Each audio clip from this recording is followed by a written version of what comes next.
And here we start with the hop video.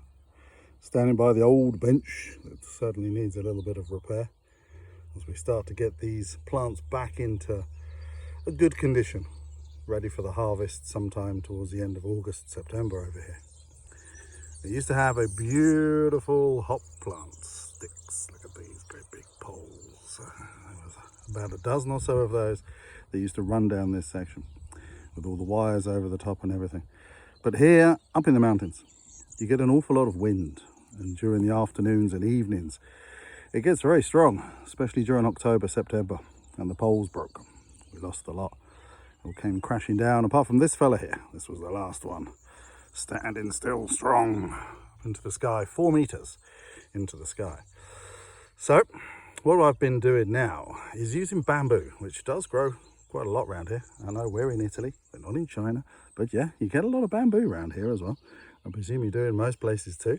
Jump in comments, let me know. So you can see that the plants are starting to push out of the bottoms. Now, first things first, we've got some shoots that have come bolstering up. Now, most of the times, these ones you want to take off. The first boasting shoots need to be trimmed back a bit. But because it gets very hot over here, what I tend to do is I leave a couple of those. I take some down, but I'll leave a couple just so that the plant gets some kind of sunshine and energy coming into its root system from those. If you tend to cut them all off, then it stays very low and bushy. And then when it gets really hot, August, you're looking at 35, 40 degrees, then it's going to start to burn the leaves. And when they get up high, this is what I found up on the 4-meter pole, they burn right at the top, completely crispy. Doesn't matter how much water you give the roots, the plant can't hold those fine, tender leaves right the way at the top, and they just burn off. So, these little fellas here, now these ones are common hops, which I grew from seed, which is not advised because you do get some male plants come through, which will then pollinate your plants and cause them to have seed, which we did have right down the bottom there, and I had to dig them out first year we did them and take those out. But the rest of these are all female and gives a really good crop. Very light flower, very soft, gentle, beautiful smell, almost lemony. Now these fellas here, these ones are cultivated ones that I then bought from plant and rootstock. And I only bought about, I think it was 15 plants to start with across these rows. These two here are Chinook. The row over the end there, Magnum. As you can see, the Magnum don't like it. It's too hot. Very rarely get a good crop from those. Doesn't matter how much water you give them. That was a solid line, and you can see we've lost the ones up at the top. There's only about 5, 6, 7 plants in there that are any good still.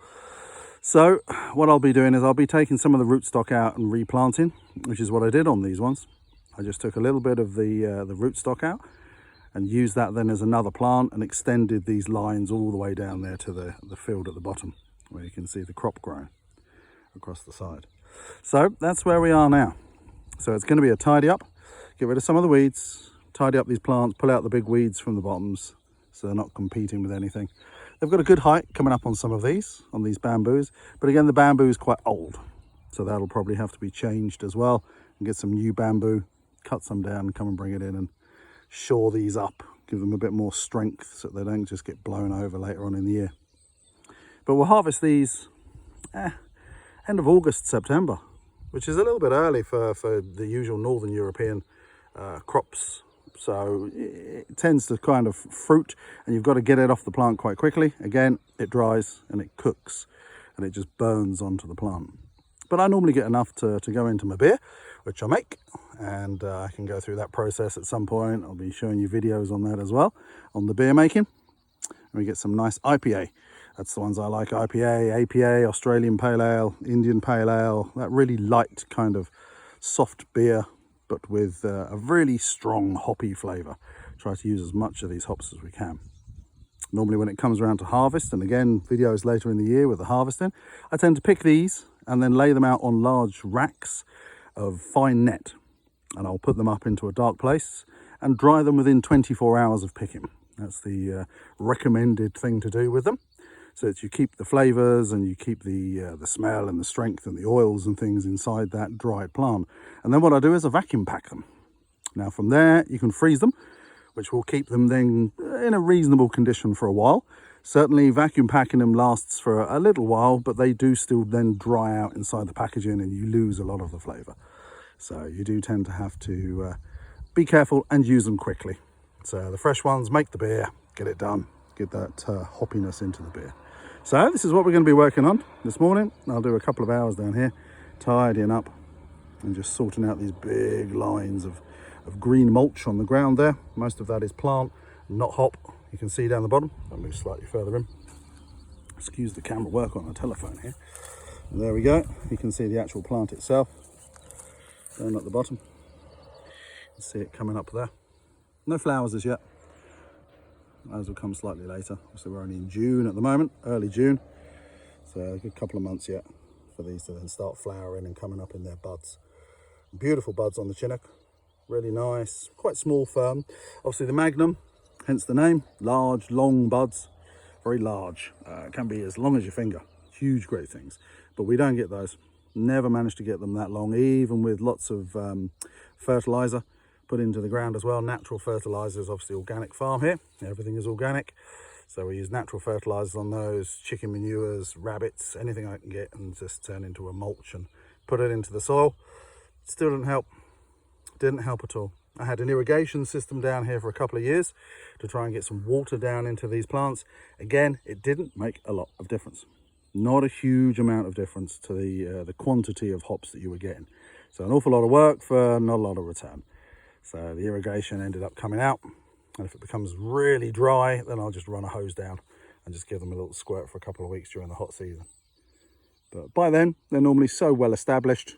They're doing pretty well and they're able to cope with it. You can see over here with the common hops, much stronger plant. These are a year older than the others. The others are now 4 years, and I think these common hops here are 5. And again, planted from seed, these ones, cultivated from seed and then planted out. And you can see how bushy they are. And I know everyone says grow them high, grow them tall. These ones I've only ever had on these concrete pillars, which are, what, 2.5 meter, something like that max. You can see I've put some canes up there just to give some of it a little bit of a height, just so the plant kind of likes it more than anything else. But you can see, really thick and bushy, but already we're hitting 30 odd degree temperatures. You can see the wind damage on the leaves. You can see the heat damage on the leaves. We get a lot of this. So there's only so much you can do. You could try putting up windbreaks, etc., etc. Again, a lot of work just for a bit of beer that you're brewing for yourself to drink. It really isn't economically or time-consumingly viable to do that. If I have time to do those things, there's a million other jobs I could be getting on with. So you kind of have to choose your battles to fight. Unfortunately, with these fellas, look at that bottom growth. Beautiful. Really thick, solid growth, happy down the bottom. It won't grow much fruit down there. It won't grow much of the flowers down at the bottom. It prefers to grow them slightly higher, but that keeps the plant alive. That's then going to keep it going through into the next year, the next year, the next year, because the rootstock will be really solid underneath there. So that's what you want, is you want the roots to be able to survive. As long as the roots are surviving, then the plant will. There we go. Okay, so from here, I shall get on with it. I shall start making some tidying up and then clearing this area and spend a bit of a morning down here, down in the bottom of the olive grove. Let's have a quick look around. There you go. That's what we're working with. We have a tomato crop over the back there. Very small this year. Again, it's getting too hot. We don't have the labour resources here anymore to do large crops of tomatoes. So it's just for the family, for salsa. But the plants are very small over there at the moment. When they get a little bit bigger and start fruiting and flowering, we'll go over and have a look at those. But you do get to see all the beautiful olive trees, which now you can see the flowers are starting to dry on the actual trees as well. Maybe do a little video on those a bit later on the way back up. And you'll see that the flowers are starting to dry out, and then as they dry out and blow off and fall off, the fruits then come in from behind that. And hopefully get a good olive crop this year, which we then press and keep for ourselves. We don't sell this. It's only for the family. We only have about 200 trees, so a year's worth of oil for the whole family. And we just then get it pressed You get some beautiful fresh olive oil when that comes out in October, towards the end of October. So there we go. Have yourselves a wonderful morning, and I will speak to you again soon.